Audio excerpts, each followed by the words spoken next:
New tonight, a neighborhood feud reaching new levels. In this video, you'll see a noose turned into a welcome sign. There it is, hanging right outside someone's Apache Junction home. And members of this community tell us they want this taken down. Now, we saw the noose for ourselves in a neighborhood near the US 60 in Tomahawk. One neighbor telling us she has reached out to their HOA but says nothing's being done about it. I mean, how do you explain something like that? It's 2019 and we have a member of our community hanging a noose in front of their house. I mean, what statement are they trying to make? We also tried to speak with the person who put up the noose to get their take on this, but so far we haven't heard back. Developing right now, a baby in critical condition. 2 other people killed in a horrific crash in West Phoenix. This is new video from that scene near 67th Avenue in Buckeye. The crash involving one of those trucks that are used to transport other vehicles. A total of 3 cars involved here. Police working to determine exactly what went wrong.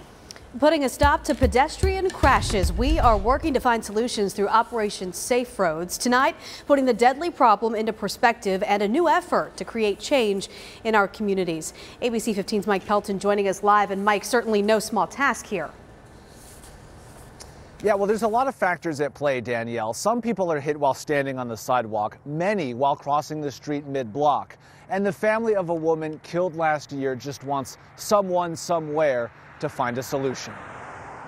It was pretty shocking. I really didn't know what to do. Jay Clark's 20-year-old daughter, Casey, died 1 year ago, hit and killed by a car while on the sidewalk near 19th Avenue and Indian School.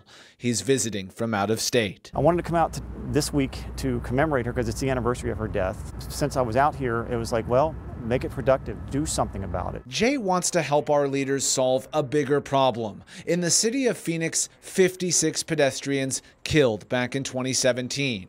Preliminary numbers from police show in 2018 that number soaring to 105.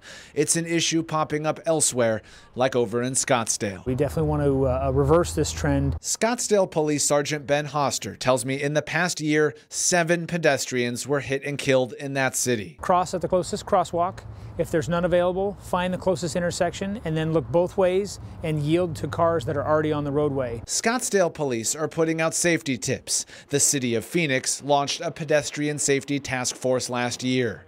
Jay hopes his efforts after Casey's death count. If I look in the paper and find out that, hey, we halved our deaths, okay, great. I was part of that, hopefully. Now, I did confirm Jay met today with Phoenix Mayor Thelda Williams to discuss pedestrian safety. Meanwhile, over in Scottsdale, police there say part of their message to both drivers and pedestrians is to avoid distractions. For Operation Safe Roads, I'm Mike Pelton. Educating Arizona tonight, and all eyes on Governor Ducey's proposed budget. After teachers demanded higher pay and funding for K-12 education, the governor says he has set aside $637 million in new investments. But education groups calling it a grab bag. Some of the new spending is required by law. Other items, one-time grants, which might not be around next year. He's selling it as if it's this huge reform package and all of this additional new money, and it's not. It is more money than we have from last year, but that's because we have more students than we had last year. That's because the voters have said you have to increase funding based on inflation. Earlier this week, we told you about an effort to hire more school counselors. That's a bright spot in the budget. The governor's spending more on mental health professionals, a move drawing praise from the Arizona School Counselors Association. Tracking your forecast tonight, I'm Chief Meteorologist Amber Sellens, and high pressure starting to build in. This is going to give us a warm up heading into the weekend. We have the 70s back starting tomorrow and getting even warmer on Sunday. So let's walk through it. Big events happening across the valley as well, and it's looking like a great weekend for all of them. Tomorrow, 8 a.m., 45 degrees. We get into the 70s in the afternoon, and on Sunday, we're going to see more clouds, and it will be several degrees warmer. But those clouds come ahead of another cold front. That'll knock temperatures down next week, and we'll track them for you day by day coming up in your 7-day in just minutes. Day 29 of the government shutdown could bring the biggest development to date. President Trump planning a, quote, major announcement tomorrow afternoon. The president expected to discuss border security at 1 o'clock Arizona time. The political stakes are high as the shutdown moves into a 5th week with paychecks remaining on hold for hundreds of thousands of federal workers. It is the largest single group of asylum seekers ever to cross into the U.S., and they burrowed under a border fence right into Arizona. The images now gaining national attention tonight. A record-breaking group of 376 Central American migrants. This happening near Yuma. About half of those people were kids, many of them traveling alone. Border Patrol agents finding a series of tunnels dug by the group nearby. Funding a new border wall by taxing porn. An Arizona lawmaker coming up with that unique idea. Representative Gail Griffin introducing a bill looking to charge people $20 to look at pornography online. It would be enforced through a special kind of software.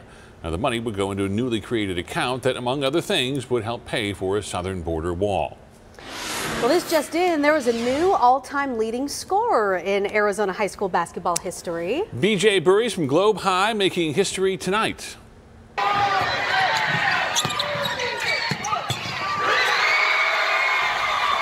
Native Edge Sports providing this video for us, capturing the basket that gave Burries his 3,155th career point. He broke the record previously held by Corey Hawkins, who played at Goodyear Estrella Foothills about a decade ago. I'm Dave Biscobing, and I've been exposing medical imposters for years. After my stories, a top lawmaker is introducing a bill to keep you safe. How it works and what you can do to stop medical fakes.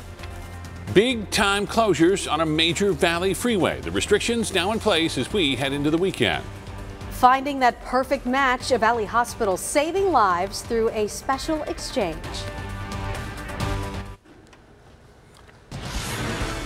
The ABC 15 investigators spending 2 years looking into medical imposters. And these fakes all got away with it because the system that should keep you safe failed miserably. But now, because of our documentary series, a leading lawmaker is taking action.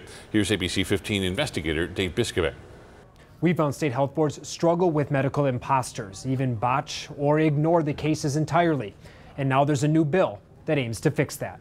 You've written Dr. Craig on people's business cards. Craig Scherf spent more than a decade playing doctor when he's not. Doing Botox. No, I'm not.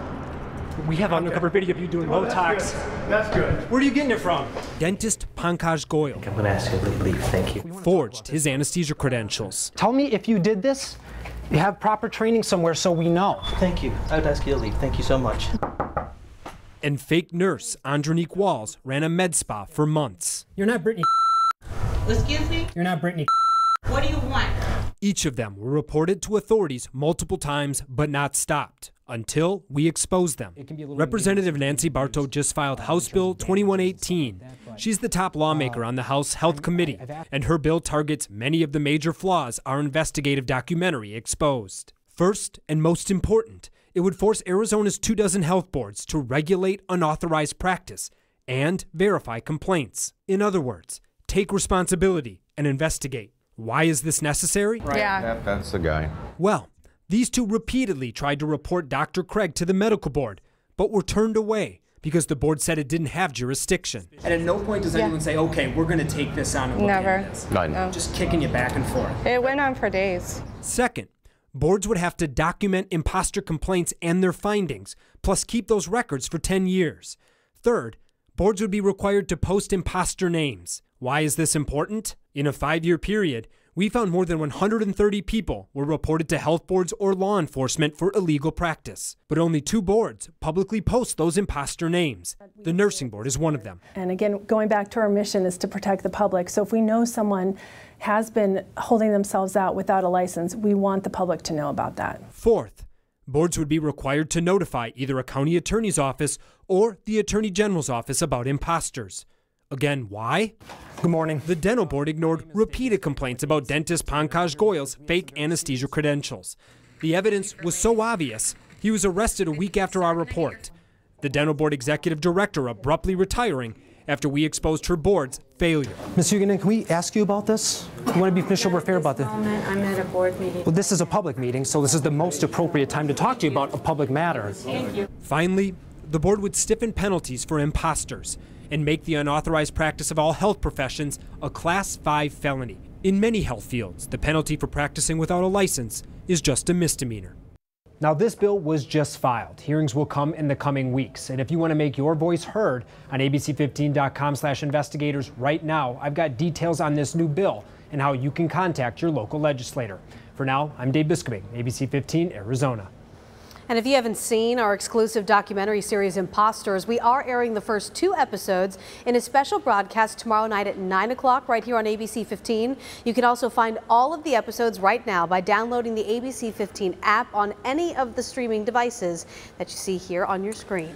A weekend traffic alert right now and major closures on the I-10. Various stretches of the freeway in the West Valley are going to be shut down for the entire weekend as construction heats up on the South Mountain Freeway. The main section that'll be affected between 35th and 67th Avenues. We posted times, all the locations, and detour information on the homepage of abc15.com.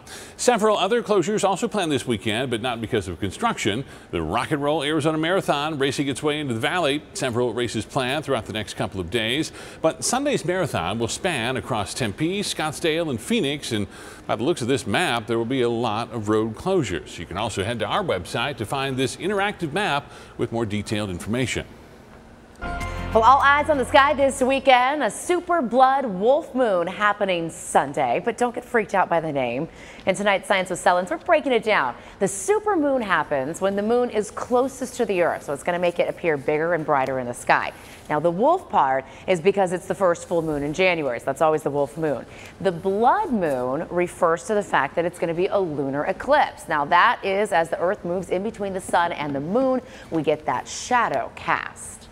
At that point, it's no longer going to be black. It actually is going to appear kind of an orange-red color, which is why it's called a blood moon, because it has this weird orange reddish color to it, because it's actually getting the light from the sun. All right, so let's break down the timeline on all of this for you. Sunday night, partial eclipse begins at 8:33. It will go into totality at 9:41 and be at a maximum at 10:12. So during our 10 o'clock newscast on Sunday night, and then we continue into the late night hours, and that partial eclipse will end at about 11:50. The question is, are we going to be able to see it? Well, we got some clouds in view. That's the only thing that could hinder things for us. As we take a look at eclipse viewing conditions here, we're in the red across most of the state. We do have some yellow spots in there. And of course, we're still a couple days out, so things could change. But right now, we're just going to have to keep a close eye on those clouds and try to sneak a peek in between them. Valley inmates doing yoga. MCSO launching a program to help prisoners prepare for life outside of jail. They've partnered with a group called the Prison Yoga Project, doing activities like the ones you see here. The goal is to help these inmates get in the right state of mind. 2 families meeting for the first time after one person donated a kidney to save a stranger's life. Jariah Paladkong and Galileo Rubio both needed new kidneys, so their families, who were eager to help, offered their own. But neither sibling was a match. Turned out, though, both kidneys were a perfect match for the other family. So Banner Health stepped in with this paired kidney exchange. I can save your life and I can save other person's life too. That's what she said. The opportunity to give life to someone else, and that's someone that you really love, is amazing. So 2 people donating there, pretty incredible. And now 2 months post-surgery, both patients say they are doing great. It just keeps getting better at the pump. Gas prices dropping in the valley as we head into the weekend. AAA releasing some new numbers. The average in Maricopa County, currently $2.57 a gallon. That's down a nickel from just last week. The state average also dropping down to $2.56. Both much higher than the national average, though, which is still holding steady at $2.24 a gallon. Get out and ride the bike, you know, save a little gas this weekend. That's what I'm trying to do. Ride a bike, Bike rides, walks. Yeah, it's looking good for tomorrow. All outdoor activities are looking good. If you're heading for a hike, though, early on, dress in layers. It's going to be cold to start the day. We're talking 40s early on, but then we get the 70s in the afternoon. So it is going to be an awesome weekend here in the Valley. Let's take you through it hour by hour. 45 degrees at 7 and 8 o'clock tomorrow morning in Phoenix, 51 at 9. We'll start those 6